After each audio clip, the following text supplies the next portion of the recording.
Good morning. Welcome, everyone, to the Alliance for Education Luncheon. We're so happy to have you all here. I'm Lisa Chick. I'm President and CEO of the Alliance for Education. This is our first in-person luncheon since the pandemic began. So thank you for being here. Love to see a full room, and we're just happy to be breaking bread with you. I want to start by acknowledging that we are on Indigenous land, Coast Salish land, Duwamish land that was colonized. At the Alliance, we recognize that places have history and recognize our Native American and Indigenous community members, colleagues, partners, and relations. Today's luncheon would not be possible without our incredible sponsors. Can you please give a round of applause to our presenting sponsors, Amazon and Nordstrom?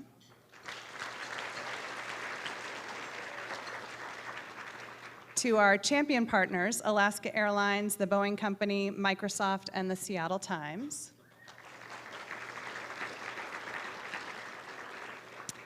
And to our community sponsors, BECU, Bembridge Jeweler, Gessa Credit Union, RBC Wealth Management, the City of Seattle Department of Education and Early Learning, the Urban League of Metropolitan Seattle, and the University of Washington College of Education. Let's give a round of applause. We are so fortunate to have all of those folks in our corner. I also want to thank our public officials in the room today. Dr. Dwayne Chappelle is here representing the City of Seattle's Department of Education and Early Learning. We have Rob Young from City Council member Deborah Juarez's team, and all of our incredibly dedicated Seattle Public Schools school board directors. I know Chandra Hampson, Leslie Harris, I think Brandon Hersey, Michelle Sarju, and Vivian Song Meritz are with us today. I want to thank you so much for being here and for all that you do to keep our schools going.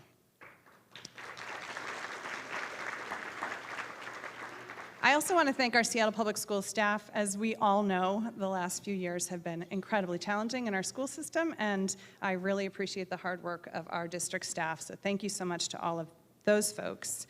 And the Alliance for Education Board of Directors and Alliance staff. It's an incredible team, and I appreciate everything that they do. As most of you know, the Alliance for Education works to connect community resources to our K-12 education system here in Seattle. We do that by bringing together partners, raising dollars, creating and supporting innovative strategies and programs, and raising visibility about what students most need to thrive. Our work is multifaceted. It includes things like running the Right Now Needs Fund, which is a fund that makes sure kids in all Seattle schools have the clothing, shelter, food, and other basic needs support necessary to be able to focus on learning. And I want to thank Amazon for partnering with us in the creation of that fund. We also provide financial services for school-based fundraising efforts throughout the city. This year, we were able to help support the Southeast Seattle Schools Fundraising Alliance in raising a total of almost $400,000 for schools in the southeast part of the city, and we were so proud to be a part of supporting that effort. It was an incredible accomplishment for those folks. We were just on the sides helping out. Our work also includes convening, and since 2018, we have been bringing together the region's philanthropic community to learn about and invest in Seattle's first ever Office of African American Male Achievement at Seattle Public Schools, run by the amazing Dr. Mia Williams, who's with us here today.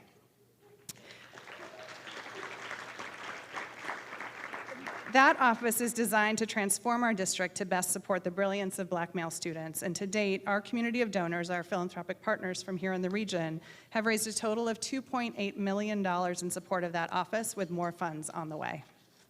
And we were so proud to be a part of bringing that office into reality for Seattle Public Schools. And finally, the Alliance runs a program you'll learn more about today, the Seattle Teacher Residency, which is a teacher preparation program we create in collaboration with the University of Washington, Seattle Public Schools, and the Seattle Education Association.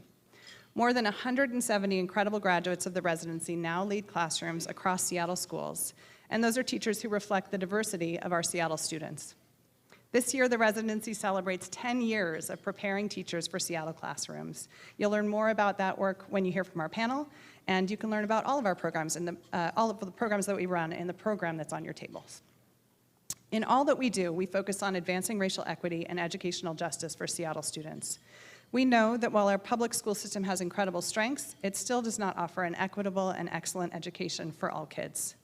Our role at the Alliance is to work in partnership with the district and with all of you to bring more racial equity and educational justice into our schools. Today's event, the Alliance's annual Luncheon, is intended to convene our community for key conversations about public education. We hope that by coming together today, we'll all learn something new and have new ideas, energy, and enthusiasm for supporting Seattle schools.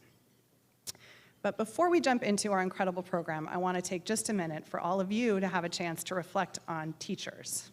So think back to your best teacher ever. Can you see that teacher's face? Do you remember their name? Do you remember something that they taught you? And do you remember how they made you feel? So if you can think of that person, I just want you to take a second to turn to somebody next to you. Just say the name. Just say the name of that teacher. Go ahead.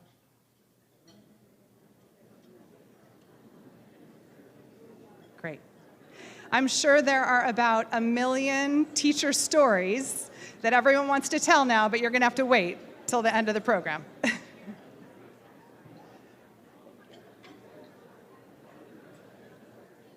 So, as you can see, teachers inspire a lot of great stories. They inspire a lot of energy. I myself am the daughter of a teacher. I am a former public school teacher, and my kids are both students of teachers in Seattle Public Schools.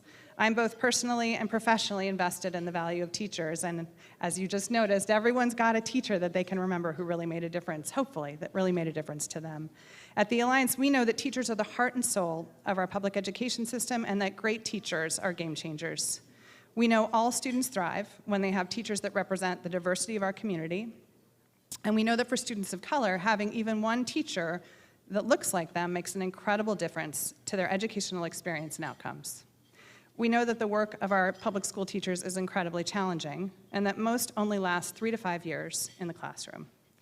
And we know that teachers are most effective when they understand their students' stories and strengths, and when they have the tools and supports to bring them the best education possible. Today's program is all about what we can do together to continue to grow, strengthen, and support the amazing pool of teachers in Seattle Public Schools. And along those lines, I saved the most important thank you for last. Can all the teachers and former teachers in the room please stand up and be recognized? Let's thank our incredible SPS teachers.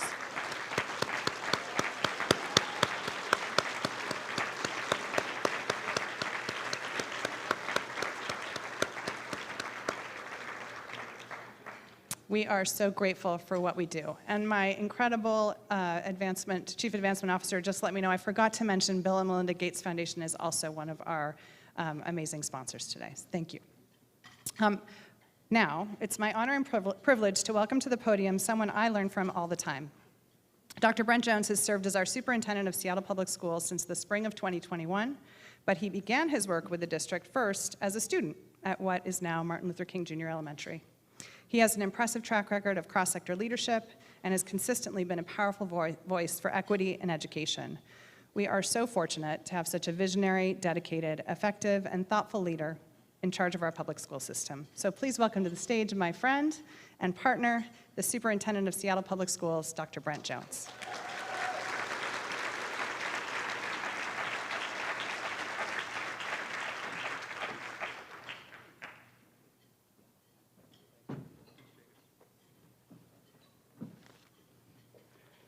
So my speech will only be 45 to 60 minutes, so you will get through your lunch. But with all seriousness, I'm really happy to be here today. I appreciate being able to speak to this august group of contributors, supporters of public education, particularly Seattle Public Schools.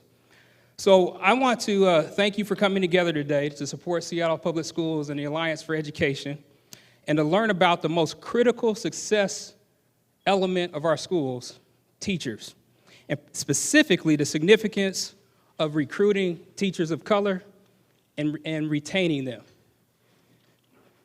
First, I want to express my heartfelt gratitude to our educators for their hard work and focus in the face of intense and ever-shifting pressures.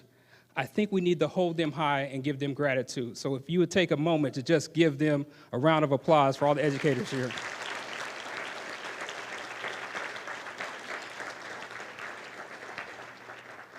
So SPS is the home to nearly 50,000 students, and SPS remains a leader and great value for families seeking the best education for their children. I'm unapologetic about saying SPS creates great value. So what I want to do is I go to a place on Sundays, and you all might have heard me say this before. When you say something, you need affirmation. So if I say something you like, you can say yeah, or you can say well, or you could even clap. So Seattle Public Schools offers great value to this community. This school board and my senior leadership team has set a course that's ambitious, that's focused, that's well research-based around creating an environment that sets a new standard for high-quality instruction, anti-racism, pro-equity, where families want to be here with their students and where teachers are proud to serve.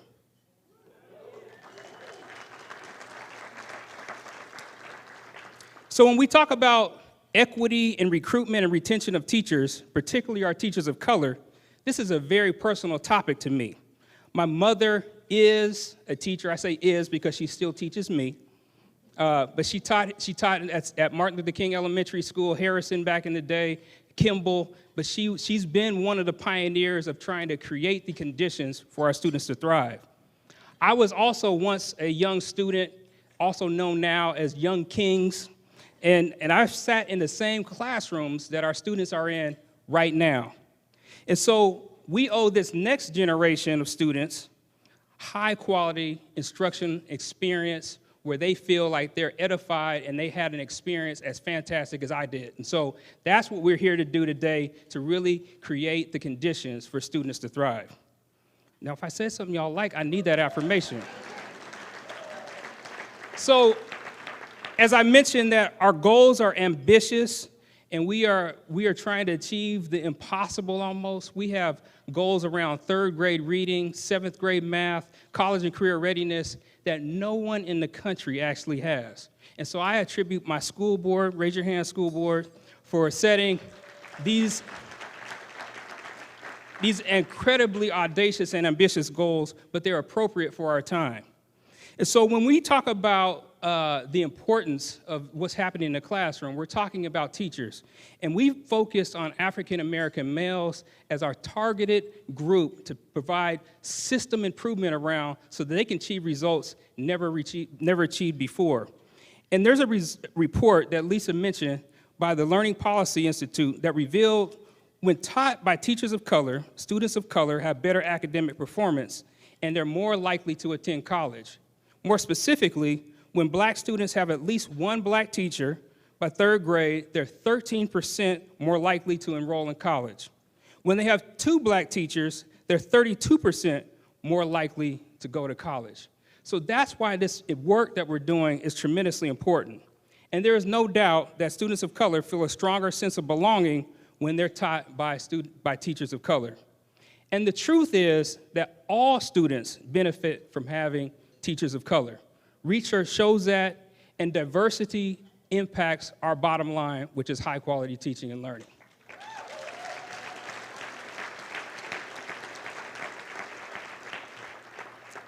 So I'm so proud that the Alliance has been running the teacher residency program for the last 10 years.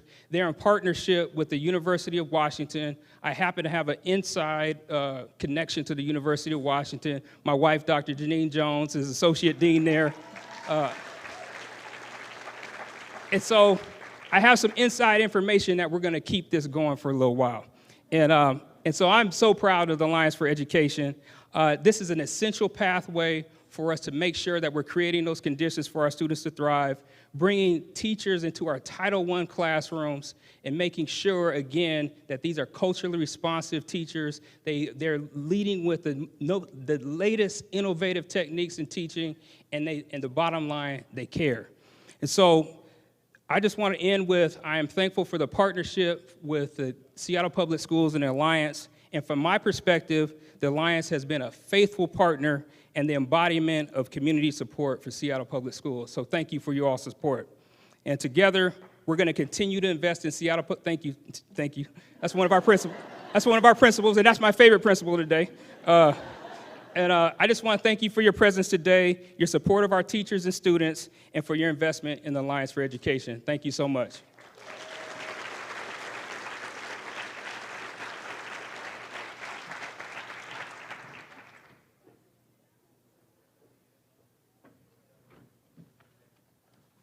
All right.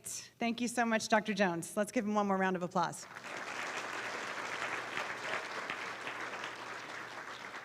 And now it's time for our incredible panel, which I am super excited for all of you to hear from. So I'd like to please first welcome to the stage our esteemed panelists.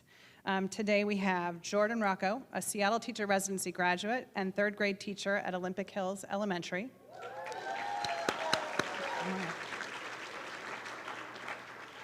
Dr. Marisa Beer, founding director of the Seattle Teacher Residency.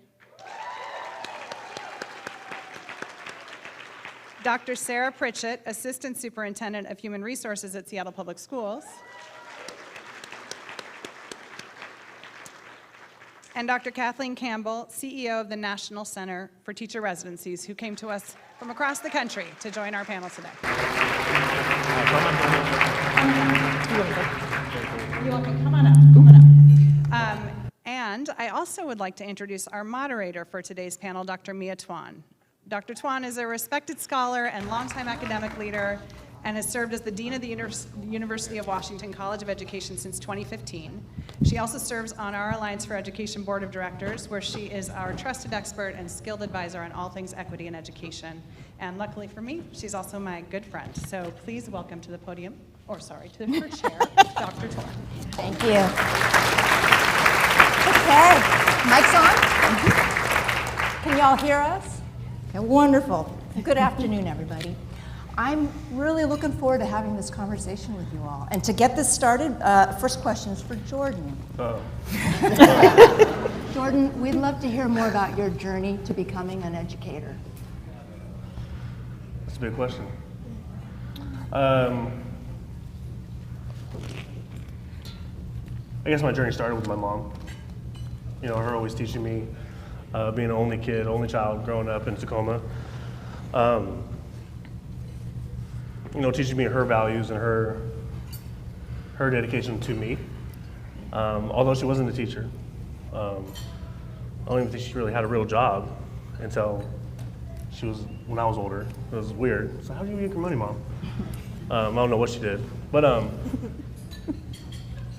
then having a lot of like coaches and mentors, you know, like doing Z-Speed.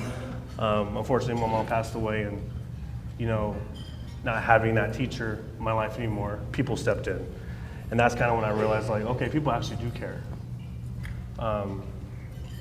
And doing Z-Speed, playing football, doing track, those mentors, those coaches were my teachers. And then being on your own at 16 and trying to figure out where I wanted to go, which was if it was a PE teacher, if it was, you know, being in public health. This was college, by the way, sorry. Now I'm in college. And then, you know, wanting to figure out, change my major 3-4 times. Never really figured out what I wanted to do until I actually, you know, made the jump to go to Seattle and start off doing City Year, AmeriCorps. And I always knew I wanted to work with kids in some form of way, but I didn't know I was going to be working with kids in this intent, like with this amount of impact. And working in City Year and being with, my best friends over there, like my family, as we say, it's my dad and mom. Working with Megan Isaacson, my first year coming here, I was a lost kid, didn't know what I wanted to do, got into a lot of trouble when I was there. Like, it was a crazy ride. And with Megan and Glenn by my side telling me, hey, we kind of see something in this kid. You know, I was 22 years old.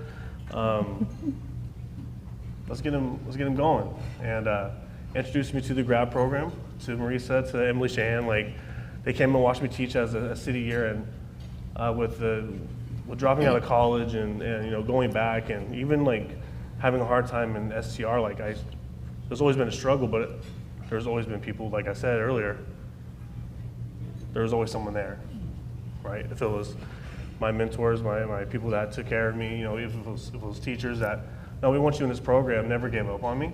And so, yeah, it's funny when I read that question, it's like, okay, what got you to this point? I worked my ass off. Yeah. I did. Like, I'm gonna be honest. But I couldn't have done that with the people surrounding me, right? With the people that are around me that never gave up on me. And fast forward, going to grad school and graduating. I think on the picture of my graduating like this, my head up, it's just like, that's just me. It's like, I did that. I did that. I got my master's. The first one in my family to ever do this. And these folks is why I'm doing it. And it was funny, I was talking to my buddy Darren the other day, and we actually talked about this question. He asked me, he's like, tell me what you would tell them. I was like, honestly, it's just the other day. I was in class, and a teacher came in and talked about the Lion King play that we're going to do at our school. I work at Olympic Hills, by the way. And I looked around at all my kids that were just fascinated about doing this play, and I look around and I'm like, damn. I'm here every day teaching 25 kids. Whether if I make impact on their life, but I know every single day they make impact on mine. And that's why I keep going back to work.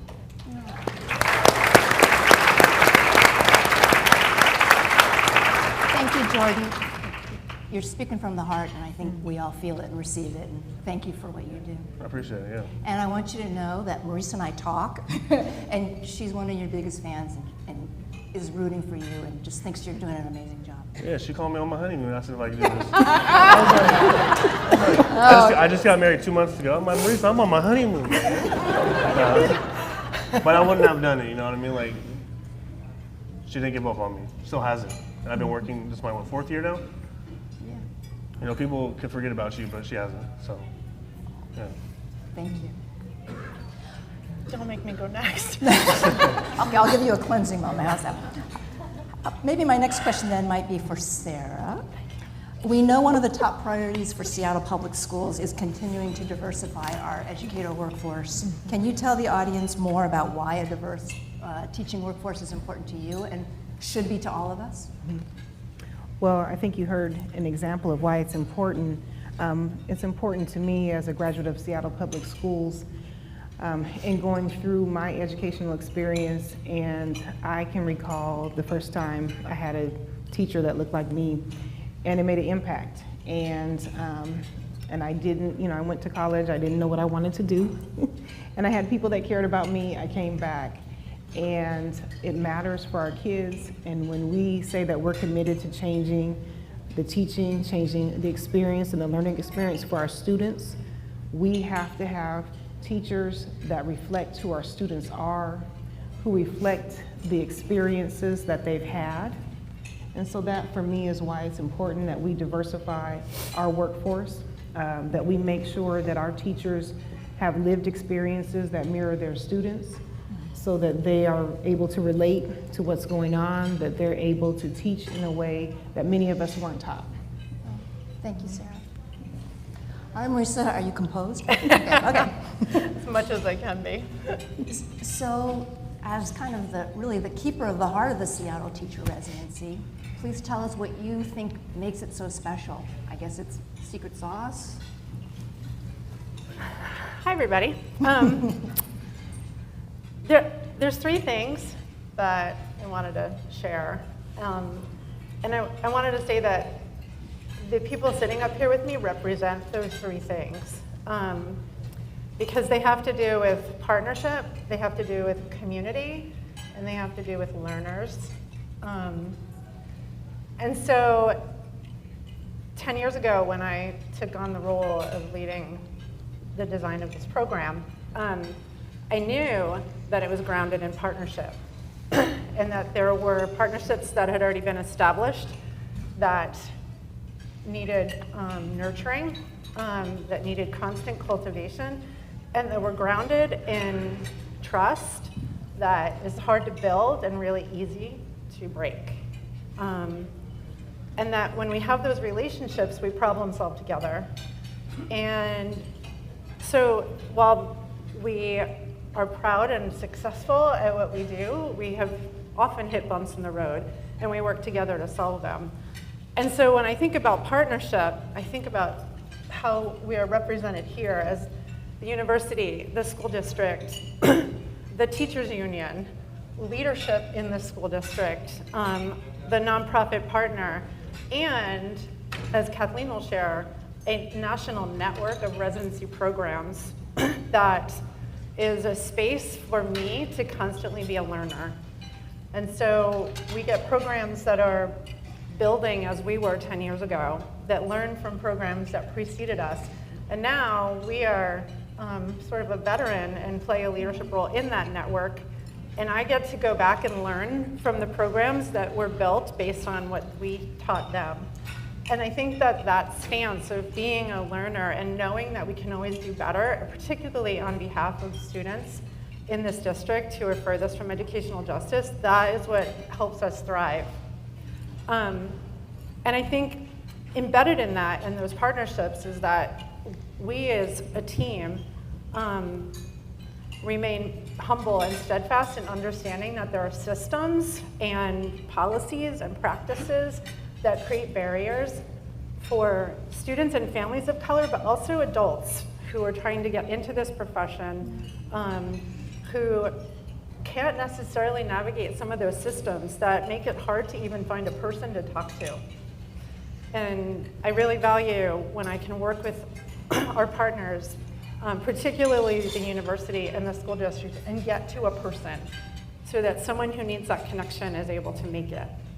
And the last thing is what Jordan alluded to is our alumni. They make up a community that is really, really special. And he mentioned one of his friends, Darren, who is also a graduate of this program, and his mentors who are graduates of this program. And the schools that they teach in and have taught in have a community of graduates that run across these 9 cohorts, plus the current cohort of residents who sometimes fill that school to the seams, making up a third to a half of the staff. And it creates a culture and climate and community that is grounded in not just supporting each other, but uplifting the voices of our teachers of color and our students and families. Thank you. All right, my next question is for Kathleen. And from your position at the national level, can you share your insights about the national landscape for teacher preparation? What are some of the most effective trends that you see for recruiting, retaining, and creating leadership pathways for educators of color? Sure. First, thank you for having me here today. And I think all of us have heard on the news that there's either a national or regional teaching shortage. But to go along with that, there's also a shortage of individuals who are going into teacher preparation. And this has actually been documented before the pandemic. It's not caused because of the pandemic. In about 2018, it doesn't mean that every university is seeing a shortage, but what we're seeing is, on average, many universities across this country cannot find as many individuals who want to go into teaching for 3 main reasons. The first is there's a barrier just due to finances. It costs a lot to go to school. You typically are asking individuals to have student teaching without getting any pay. And so I'm going to talk about why residencies work in a minute. And then secondly, what we'll see is a number of students are talking about the lack of respect for education. And then the third aspect is wages. I will also tell you, while we're talking about a national landscape, it's actually not just for the United States. We're actually seeing this worldwide, where they're citing a lot of the same reasons. So I actually think that we need to globally start to look at how do we uplift education. If I pivot for a moment into, well, what do we do about it? How do we recruit and retain teachers, and then especially making sure that our teaching force is more diverse? At NCTR, we have a network of programs.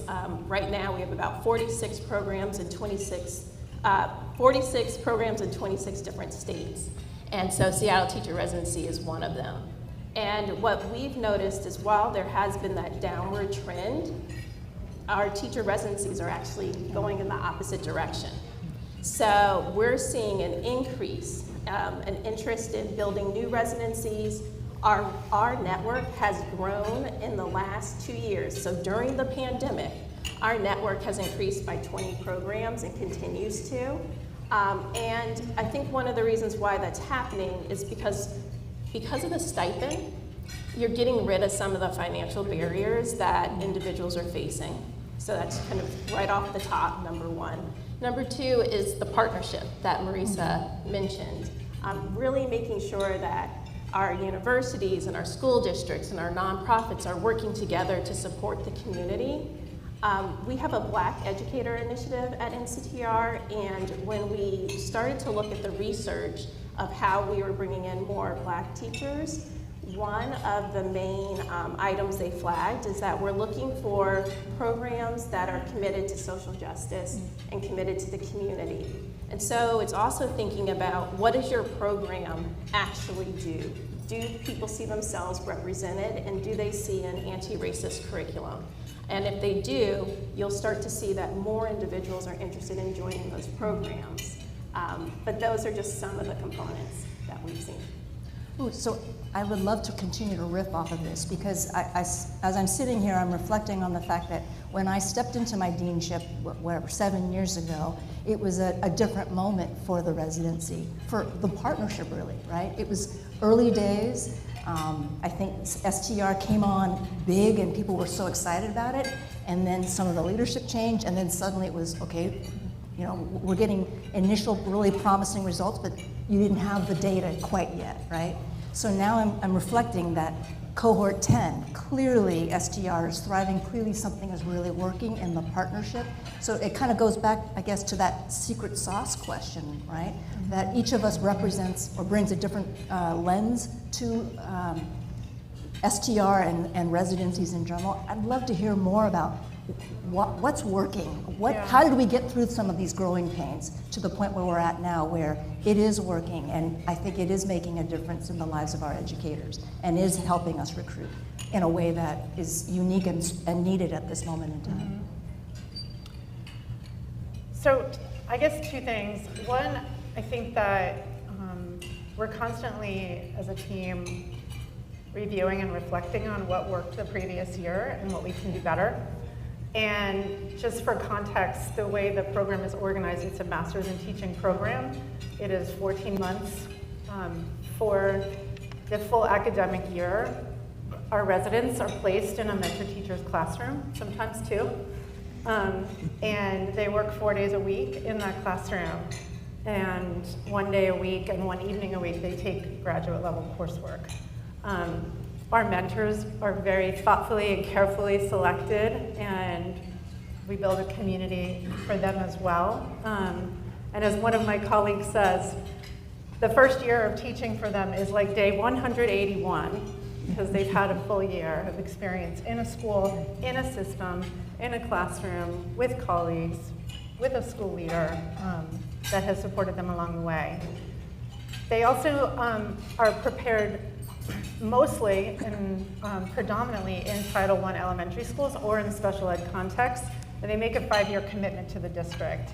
And so over the years, as we've built that alumni community, when we struggle with something, we call upon them to fix it, to help us problem solve. I think Glenn was part of a team that I worked with one summer to actually look at our handbook and our policies in the handbook and decide what was inequitable about it and what we could do better. We also have really intentional, close partnerships with our schools that we work with.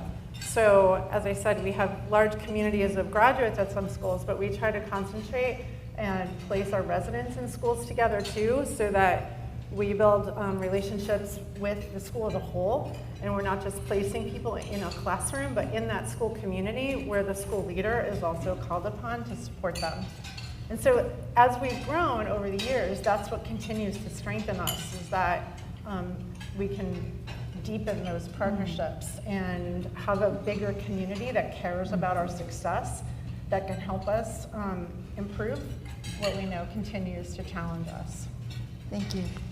So Marisa, you were sharing with me that Jordan is at a school, Olympic Hills, that has 13 STR alums or STR lights, Jordan, what's that like being in a school with that many folks who have come through the STR program and culture? I mean, it definitely makes a lot of things a lot more smoother, right? You go in there, whether you're feeling uncomfortable about your first year teaching, but there's a sense of comfortability when you're like, all right, there's people that are here that I know through the program that either someone's like, hey, you should reach out to so-and-so because they, they're here at this school, but reach out to them. So it just makes it a little bit more easier, and it makes the transition of going into my first year, like Marisa was saying, like, oh, I've done this before. I've been in the school for 4 days out of the week during grad school. Like I know the systems, I know how it works. And these folks have been through the same thing that I went through 2, 3, 4 years ago, through the same program. So it just makes things a lot easier, a lot more smooth. Like when I went into my first year, unfortunately it was the COVID year, my first official by myself teaching, but I had an STR resident with me, Allison Hawley, and it made things easier, right? And it made the team, it helped me, I guess, guide me through my first official year of teaching. So yeah, it just makes things a lot more comfortable. Thank you. Yeah. So Sarah, I'm sure you don't have favorite schools, but the schools that are STR rich, are there characteristics that bind them, that there is something about having a critical mass of residents and alums? Yeah, I mean, we've talked about having Title I schools, and so a belief in our students, our leadership at the schools matters, and and the willingness to work with partners, the willingness to be there. I think that creating that community is important.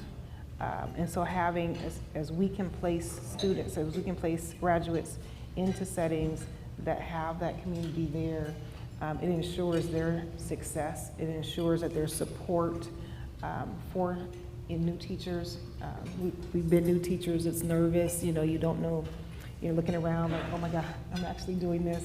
And having people that you can reach out to, having people that have had that same experience in schools where you have been, in schools that have a certain number of students of color, have a belief about how they're teaching students, the high expectations, all of that matters for how we place our teachers.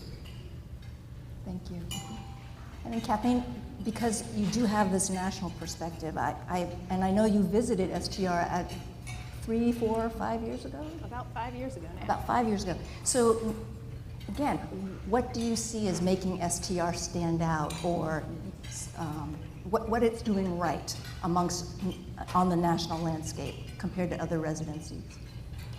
One, I think that there's a real intentional focus on not just partnership, but looking at what does the match look like between that resident, that person who's learning to become a teacher, right, and the classroom teacher who we call the mentor teacher.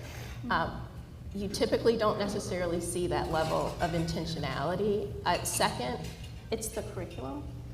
So I'm going to actually say kudos to both of you here. I had the chance to visit your university while I was here seeing Seattle Teacher Residency. And again, when I came to visit, I actually brought about 4 different universities from California with me because they were interested in creating a residency, and we wanted to showcase what we considered to be a well-done residency that's really preparing individuals, and that's what I think you do. And it's because of the coursework. It's making sure, again, that students are prepared to teach. All kids and all children can see themselves in the curriculum. I can't actually underscore that enough. We had a chance to hear from the superintendent earlier with LPI's research, but it really does matter. Representation matters, not only in looking at the teachers, but also seeing yourself or your community in your learning with the curriculum. So I think that that's a huge component of it. And then lastly, I'm gonna actually highlight something you said. It's not letting go right when you graduate. Too often it's, you've graduated, congratulations, see you later. And that's not the case in Seattle Teacher Residency. You just said that Marisa reached out to you. Little did we know it was your honeymoon. But it's that sense of community.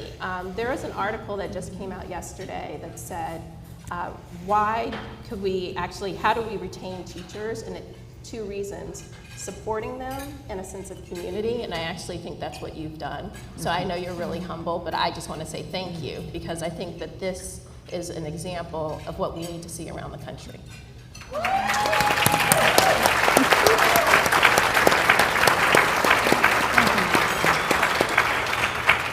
Well, I have to say, I'm feeling a tremendous sense of pride for the part that my college plays in being part of this.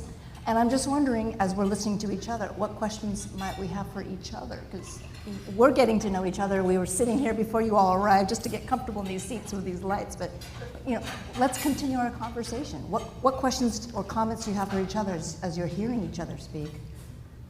I'm looking at Sarah. In Sarah's role, we get to talk about systems that aren't necessarily serving teachers and teachers of color. It's not just about recruiting them into the profession, it's about retaining them. And while we like to feel like we have a big part, we play a big part in that, we are a small program that makes up a portion of the teachers that get hired into SPS. And so I feel like we have to start to think about how we work together to now retain that 60+% of new teachers that we have brought into the district, and particularly, teachers of color, that it doesn't stop at graduation and that community continues, but for our teachers of color that are continuing to navigate those systems and potentially be in isolated spaces or succumb to racism and microaggressions and oppression every day, even though they have a community, it's tiring. And we have to figure out a way to lift them up and make them feel like it's worth staying. Absolutely. So not necessarily a question, but like work that I think we have to do. Yeah, no, and I'm excited about the work. I think, and we've known each other for a long time, and been a part of the work in Seattle for a long time, and I'm excited about the opportunity to really look at our systems, to look at how we support our new teachers. I have a personal interest. My daughter is a second-year teacher.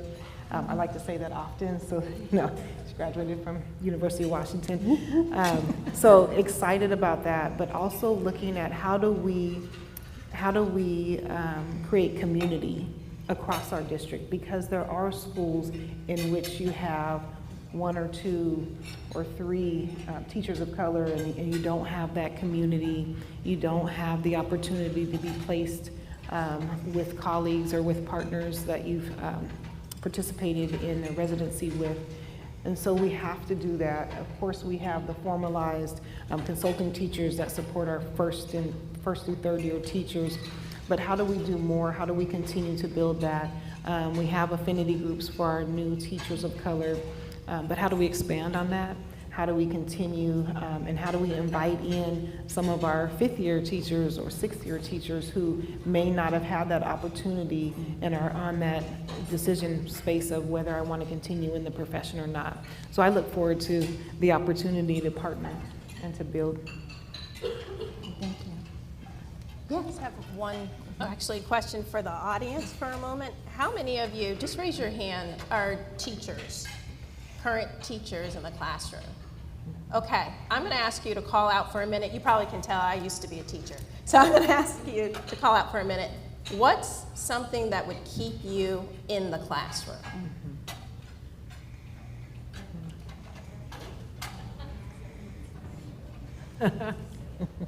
It's okay, just say it. What's one aspect that would keep you in the classroom? Obviously money. So we heard money.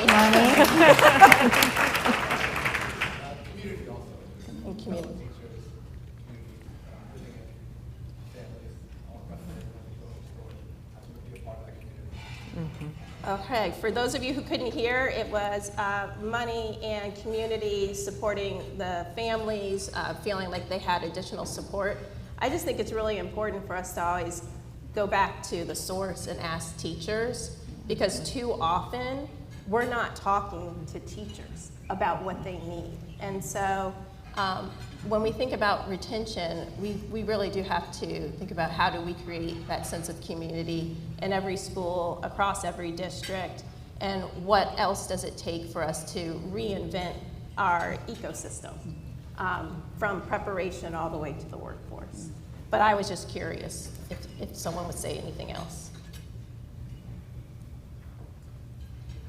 I have a question for Jordan. I want to know more about your class. Tell us about these 25 students you're working with. You said 25, right? 22. Yeah, 22. My class. Because this is what, week 2? Well, like 2.5 weeks. Week 2, yeah. okay. They a bunch of knuckleheads. No, I'm kidding. No, it's a great group of kids. They keep me on my toes. Every day is something different. I mean, I'm sure you all know working in classroom. It's a brand new day every day. It's a start over day too. That's what I like to call it. It's like, we have a bad day one day, but we come back the next day, we're starting over. We're gonna start from square one. Let's do it over again. But no, the group of kids, they're great.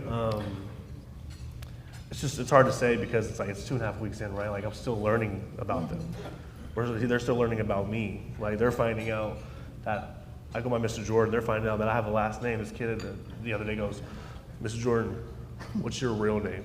I'm like, my real name is Jordan. He goes, no, your real name. And I'm like, I don't know what you're talking about. Like, he's looking at my name tag. He's like, Jordan Rocco. And I'm like, that's my real. He's like, nah, that's not your real name. I'm like, all right, man. Like, do some writing, please. Like, I'll talk to you later. So, but it's just, it's a, like I said, it's something new every day. That's the blessing, right? It's like I get to go to work, and it's 7 o'clock to 7:55, and I'm tired, I'm groggy, but then when the kids walk in, it's like, those group of kids, whether it was from last year or this year, even this year, I love them.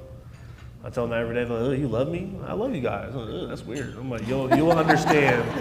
You'll understand why I say that, because it's like, no, if you don't get that at home, and I was like, I love you guys. Like, it's a new day.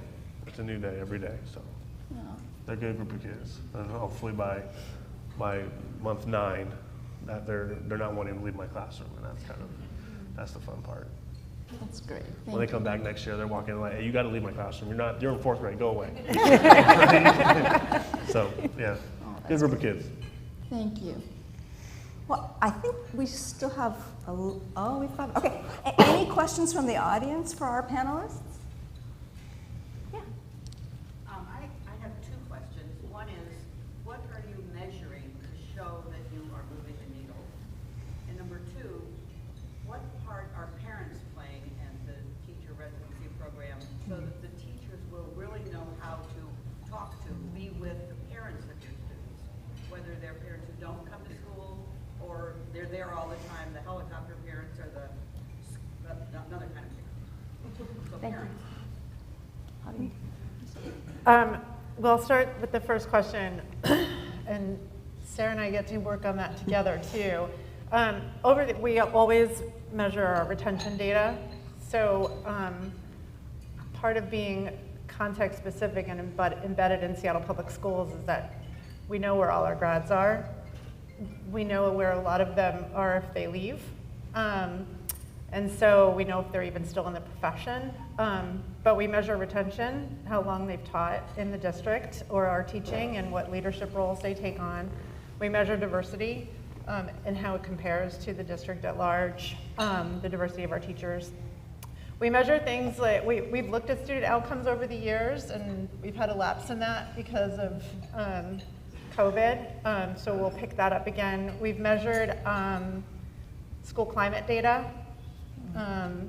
and we collect survey data from our school leaders. Each year, NCTR administers surveys that we send to our school leaders, our graduates, and our current cohort. I'm sure I'm missing some. But then with our parent piece, I wish I could ask Megan and Glenn to answer that.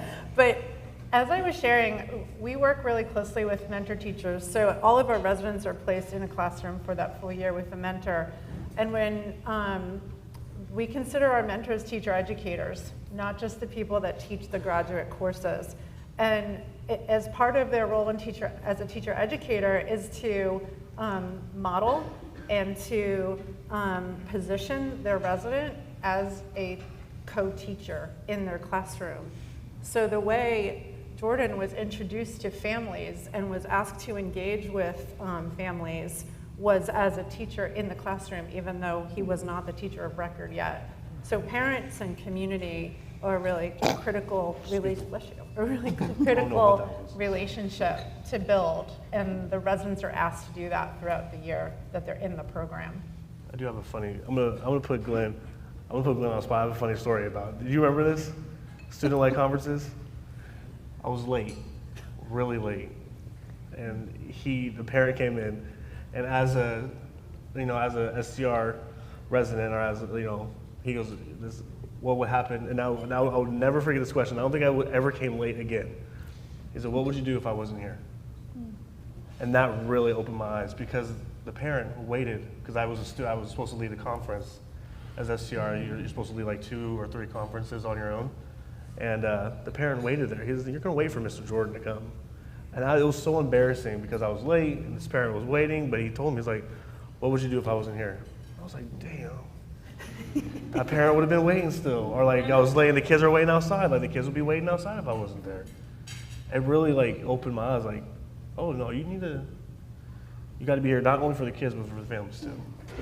Yeah. Sorry, I didn't mean, I can't embarrass you, right? Again, I think when I'm here, you share that story. It's that it's gone in and it's personal, right? And that you have it's like a sacred responsibility or a sacred relationship, and it shows in how you describe your students and everything that you do. So thank you, Jordan. Really. Appreciate it.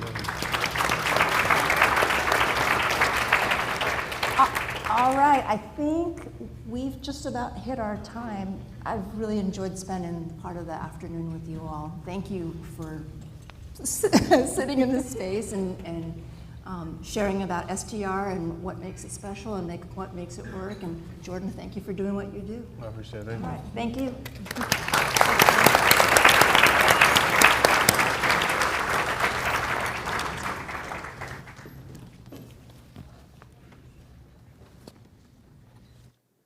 Hi, everyone. My name is Grace Fasato, and I'm the chair-elect of the Alliance for Education Board of Directors. Let's give another round of applause for the panel. I know that I learned a lot from them, and I really appreciated the conversation and the heart that that demonstrated. I really loved hearing all of those individual stories of how they came to do this work, what that work means to them as teachers and to the community, and what we're doing to have the best possible teachers in Seattle classrooms. It's an honor to have the Seattle Teachers Residency as one of the Alliance's key initiatives impacting public education. The program is leading the way as a national model alongside Seattle Public Schools in how we can effectively recruit, retain, and promote teachers of color. I'm so proud of our Seattle Teachers Residency graduates and the great work that they do in classrooms across Seattle.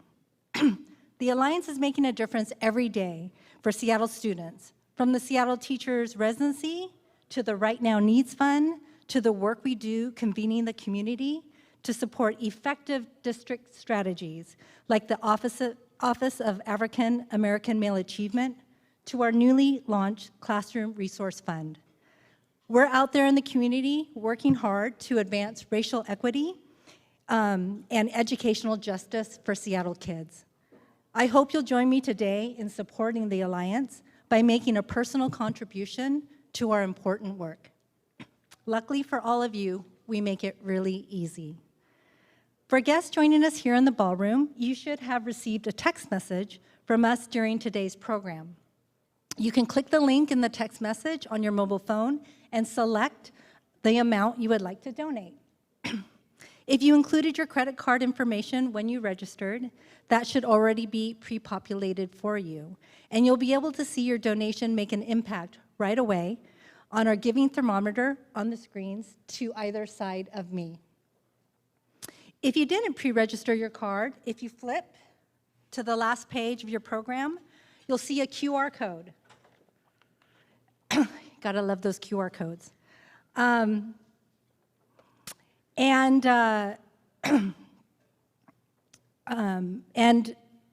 the one that says how to donate, and scan the QR code with your phone. For those of you at home, you can scan the QR code on your viewing screen. The QR code takes you directly to our donate page on the Alliance website, and the rest should be self-explanatory.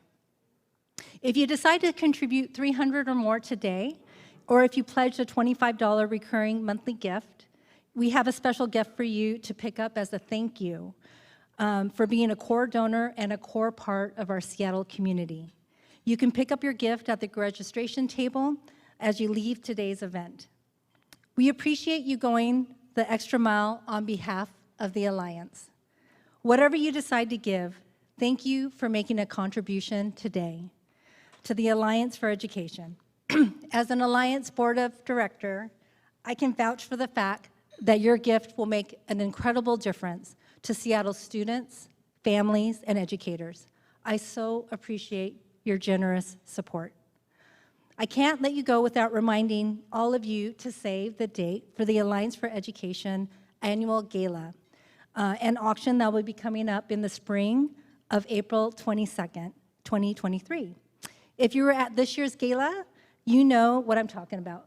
Get your dancing shoes on and dust it off, and it'll be a really good time. On behalf of the Alliance Board, staff, and today's panel, and Seattle teachers, staff, and students, thank you for supporting the Alliance and for joining us this afternoon. I wish you a wonderful day. Thank you.